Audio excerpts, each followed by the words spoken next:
I wish that our snow-colored sisters and brothers in white Jesus would just leave Egypt alone. I'm the librarian, and I came to read.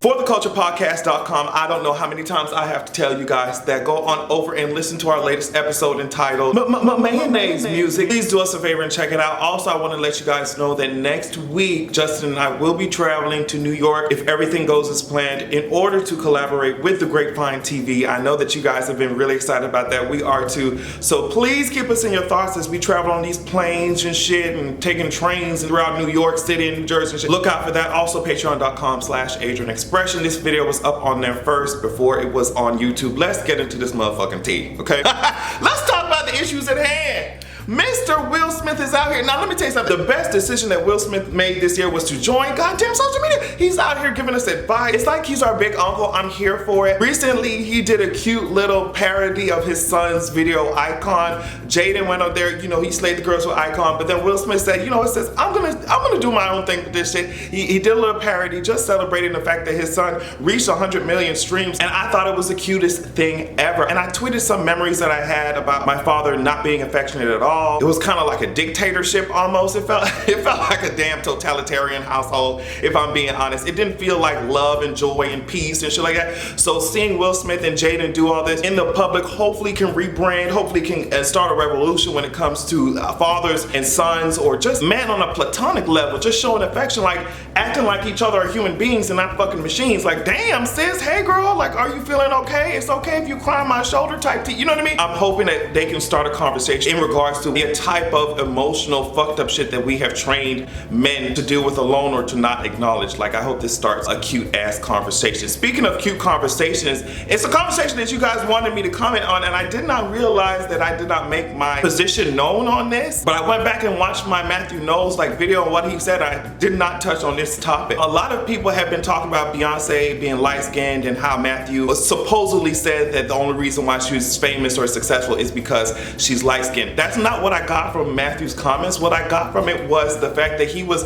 first of all, he displayed to us that he had learned something. He was brainwashed into thinking that he should not be associating with dark-skinned women. He already said that, but I think he went on to say that there's deep colorism in the industry and in the black community, girl. And maybe I'm mistaken, but from what I saw, I thought he was kind of stating the obvious. I thought he was stating, and people are kind of upset about it. I'm just like, girl, we're not taking away from the fact that Beyonce is extremely talented, one of the most sickening, my favorite artist, one of the most talented performers ever to fucking touch the stage. We're not taking that away from her, but we're saying, girl, if she was dark-skinned, the conversation about Beyonce would be very different. It would look very different from how it looks today. You just have to be honest. Be honest. Be honest, girl. Even if she's your fave, like she's my fave, you have to be honest, girl. If Beyonce was walking around here with skin tone like a Mara Negra, it would be a completely different, like a parallel universe, girl. And you cannot sit up here and lie to yourself, or look in the mirror and lie to yourself and say anything otherwise, girl. In my biased ass opinion, I think she's the most talented performer alive right now. But her lighter skin, I'm sure that led to more open doors, or doors opening quicker than it would have if she was darker skinned, and that's just that. But instances like this in our community, you know, will determine if we want to move forward, or if we just want to stay in the same place. Because ignoring this topic or acting like what he said was just completely out of left field, girl, even though Matthew has been known to be out of left field, if we're being honest,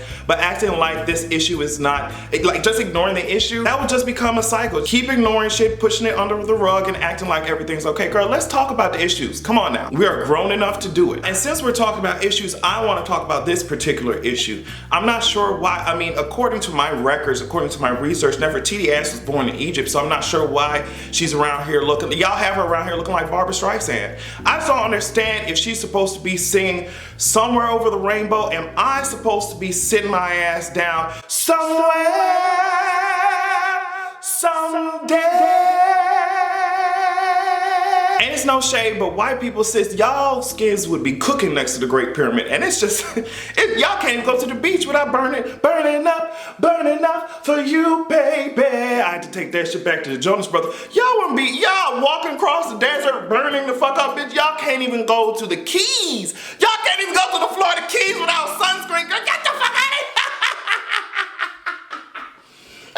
You think you ruled the fucking a fucking whole empire, a fucking civilization in goddamn Egypt, girl, in the hot ass motherfucking Africa. Girl, you can sit y'all ass down. And it's important. I think a lot of people are just like, well, you're taking, it's not that serious. What if she was white or black? It's important for us to see ourselves in history as we were, because a lot of that shit got erased. A lot of our culture got fucked up. It's important for us to see ourselves as more than just the conquered. I know that racist white people, they need something to conquer. They need something to rule over, but representation matters. And I'm gonna put this picture up because I thought this was the sweetest thing. This teacher, I'm gonna read the tweet. This teacher, Miss Bishop from Lakeview Elementary in Sugar Land, Texas, complimented one of her students' hair by saying that she loved it, but the little girl did not believe her. The next day, the teacher came to school with her hair done the same as her students was. Okay, it was so cute. I loved it, but that's what I'm saying. When we're looking at history books and we don't see ourselves there, bitch, when we're looking on TV, we don't see ourselves there, bitch, and when we look on the news, y'all hoes whitewashing Nefertiti, making her look like she thinks ketchup is a spicy ass condiment. It's just annoying, it's discouraging, it's brainwashing, girl. Let's just tell the truth how it needs to be told, okay? Since we're over here telling the truth, I see why y'all hoes try to paint Nefertiti as, you know, some type of white out gradient, because apparently this is what one of the first inhabitants of Britain looked like.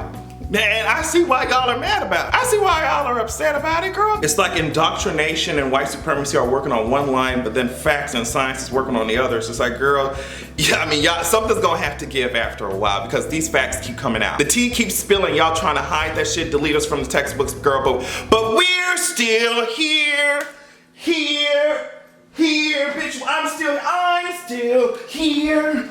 I'm not gonna spend too much time on this because it seems like this person did not spend too much time creating that app the way that it skipped to my Lou, my darling. When I was scrolling through this app, I thought I was playing hopscotch and I was trying to be nice, okay? I was trying to be nice. Blitter is over here, the inventor of Blitter, the person who runs Blitter. This is supposed to be a black version of Twitter that came out a couple months ago. He was just saying that he's Jesus. Let me put up the pictures. He's saying, girl, you hoes, you know, you're fighting against me, girl. I was trying to liberate you hoes. I guess he thought he was Moses or something. You know, he sent out a bunch of these messages at like 3-4 o'clock in the goddamn morning to these people. So I don't know what's going on with Miss Blitter, but she's going through something. So if you will offer up words of encouragement, I don't know if you do pray to Hades, God, you believe in the universe, do not believe in anything at all, do believe in yourself, whatever you do, offer up words of encouragement. Maybe we can get this scrolling apparatus to work correctly. I don't know. I guess it's kind of like a Raven Simone thing where you make music, girl, and you're just mad that people don't buy it. He created the app and he's mad that people aren't just, you know, coming in droves from Twitter to Blitter. It's just like, you know, Rome wasn't built in a day, shit, especially when you already have people monopolizing the market. It's not as easy as it seems. And that's what a lot of people do. You get into community work or you get into, you know, certain fields and you think that you're just gonna be popping off within the first minute of you getting to work. Is the fame and money more important than your mission? And if that's the case, girl, just hang it up now. Because a lot of times fame and money ain't promised when you're doing real work. It's not promised.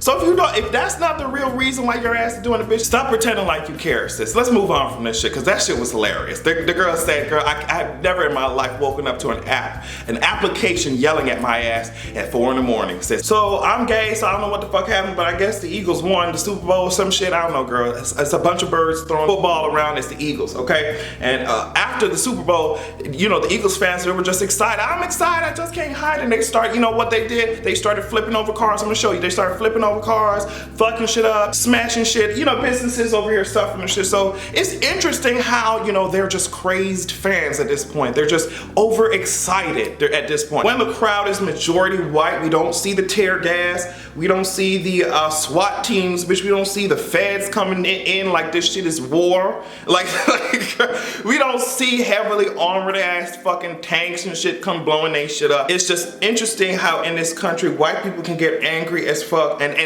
that was one of the big issues. Oh, it's not just white people at these Super Bowl celebrations, girl, and it's not just black people at these Black Lives Matter events, girl, but we know what the tea is.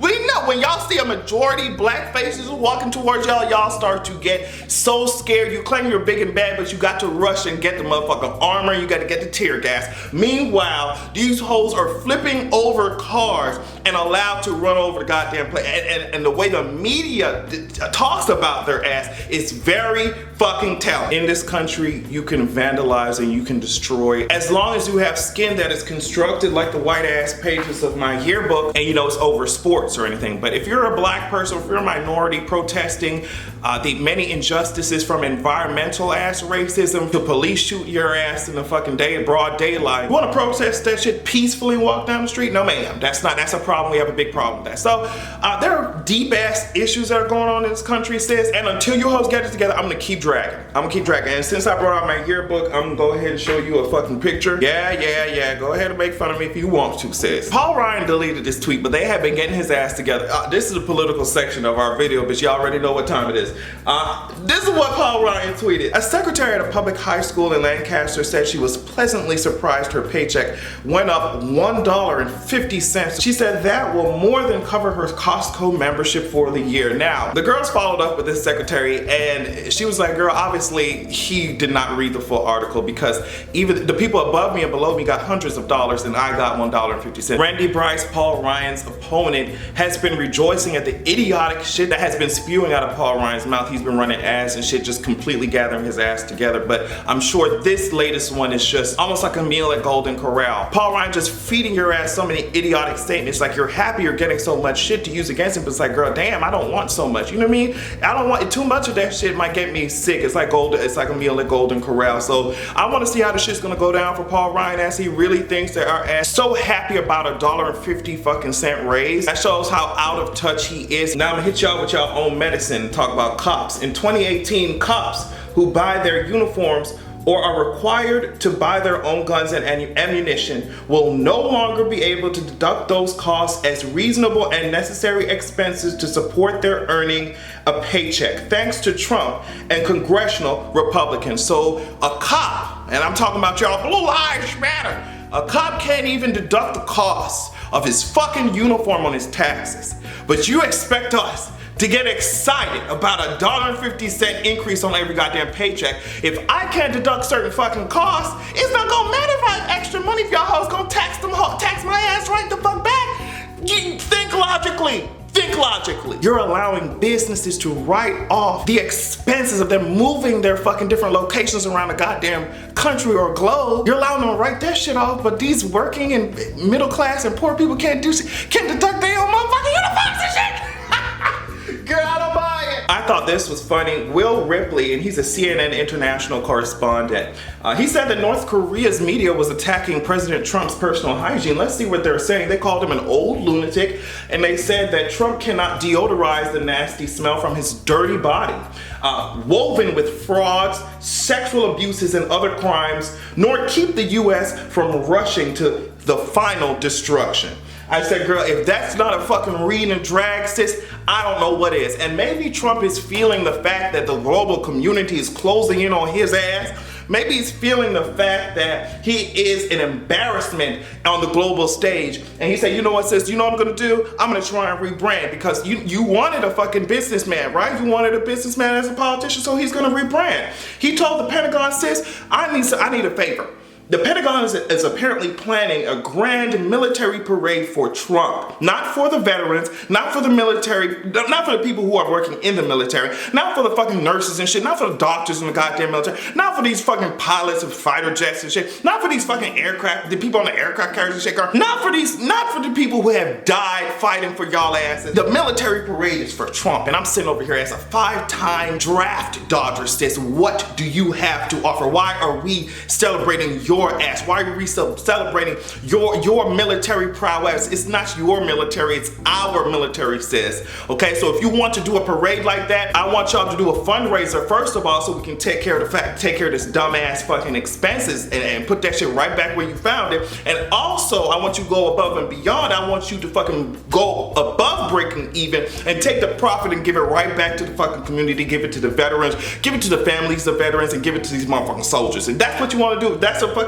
parade that you want to do, I want it to be a fundraiser. I want it to pay for itself, and then I want it to pay for the military families and the military members. That's it. I I don't want your ass, I don't want your name on no goddamn flag like we're sitting over here, our great leader type of tease, girl. No ma'am, this is a dangerous road to be traveling down, especially as the United States, bitch. We see what happens, we've seen what happens. When we make our political leaders into some deities, we know what happens. This is dangerous and foolish. Get his orangutan shaped head ass on out of here and put him in the fucking zoo where he belongs. When we have the president being ordered to pay $25 million in a goddamn settlement for fraud, what makes you bitches think that he can run the goddamn country with a sense of honesty? And the honesty is pushing it when it comes to anybody in government, because it's only so honest they can get. No matter if you're Democrat or fucking Republican, I mean, I don't trust none of you hoes, and that's just, it is what it is. Paying $25 million in fraud, and then we have people like this woman believing everything that he does. She's saying she's about to lose her job because she believed in the promises of Trump, and I'm just like, girl, am I supposed to feel sorry for you, sis? I hope that the welfare that y'all say that fucking black people be on and living off of, I hope that the welfare can help your ass out in this time of need, sis. I hope you can take your ass to unemployment line, then you see how important these social services are, sis. There are services to help you out, but sis, I don't feel sorry for your ass. A lot of people want to do the research and want to study up and tell us all the facts after they cast their dumbass vote, and oh my god, I can't believe I did that. I can't believe I voted like that. Girl, maybe if you sat your ass down and opened up fucking Google, not even a book, open up Google, sit and do a fucking research on the administration. Girl, the things that he was saying during his campaign, sis, what did you expect? You wanted a capitalist. You wanted somebody to run the country like people run their businesses, sis. People run their businesses, some of them, they be fucking pushing money off seas so they don't pay taxes on it, underpaying workers and shit, cutting workers off so they don't have to take a pay cut. Girl, this is exactly what the tea is, girl. You taking a pay cut, sis. You're being ignored by the capitalist system who did not see value in your fucking ass being there at that time. And that's exactly what he's doing with the country. So sis, I don't know what you expected, but he's running the country exactly how he runs his goddamn businesses. And now let me tell you something. They said that Russia is over here already trying to meddle with the 2018 fucking November elections. Okay, the midterm elections. I'm over here like, and they're just like, there's nothing that we can do about it. Bitch, how the fuck is that the case when y'all just allowed SpaceX, y'all just allowed Mr. Musk ass to fly a fucking Tesla all across the solar system. Y'all took away Tide Pods and shit so quick. Y'all white kids and grandkids was chewing up them Tide Pods, and y'all introduced legislation, girl, so quick. Talking about there's nothing we can do about Russia. Girl, get the fuck out of here. There's nothing that y'all want to do about Russia. When you have a president who is saying that Democrats who did not clap during his first State of the Union address were un-American and suggested that it was even treasonous, girl, that's when we have a problem, okay? That's where we're going into a space where you can't critique or you can't criticize the politicians that have your lives in their hands. And when you approach that area, it's like he's trying to change America into some type of dictatorship, because this is just textbook tea. This is textbook overpowering the free press to establish brainwashed ass control over people. Like, it's just textbook. Keep your eyes open. Trump, please do to us what your hairline did to you. Please give us a break and disappear for the rest of the time that we're alive. Have a good goddamn evening.